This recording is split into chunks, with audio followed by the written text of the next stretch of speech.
G'day guys, how are you? Today I've got a DIY Taggy.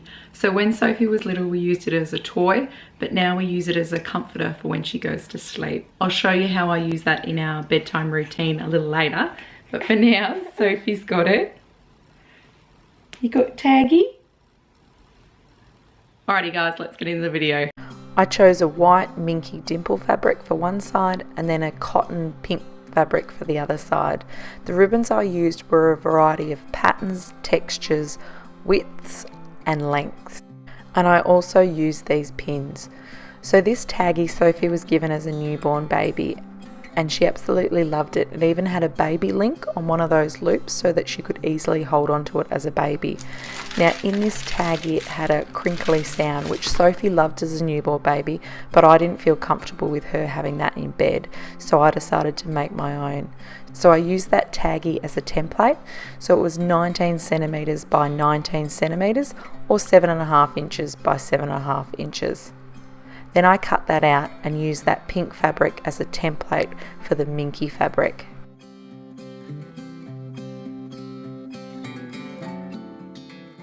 Then I put the two fabrics on top of each other, so the fabric that will be facing on the outside was facing on the inside now, and then I put the ribbon in between them and fixed them with a pin. So when you're putting the ribbon in, the actual loop bit will be hidden because when you turn it the right way around, it'll be on the outside. Once I'd pinned all the ribbons in a clockwise direction, then I began sewing. Now I am an extremely basic sewer, so I just start off by going forwards, backwards at the start and then go down each side.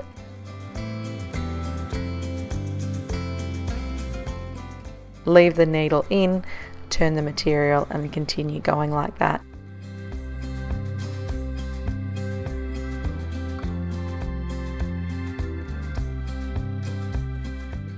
And I left a gap near one of the corners so that I could easily turn it inside out. Using the scissors at each corner, I cut off the excess material so that when I turn it around the other way, the corners won't be bulky.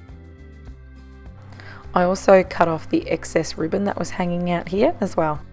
Then I turned the Taggy the right way round, and when I got to the corners, I just rubbed the corners between my thumb and my finger until it was fully exposed.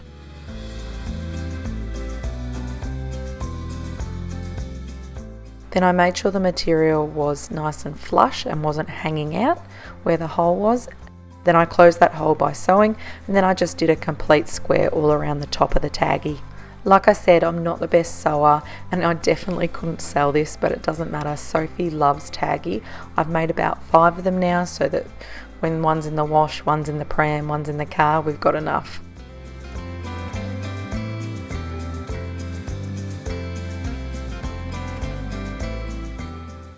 I think Taggy works particularly well for Sophie as a comforter because she loves tags. She'll find tags on toys or clothes and just play with them. So I think that's why Taggy works really well for her.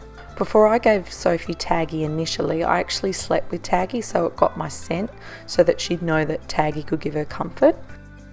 As part of our bedtime routine before sleeps or naps, what we do is we put Sophie in the cot and then we give her Taggy and go, "Here's Taggy, Sophie. I love you. Time for sleep." And she grabs Taggy and smiles and is really happy and we leave the room. Tell me in the comments below what you use as a comforter. Give some mums some other ideas and I'll see you tomorrow. Bye. Bye.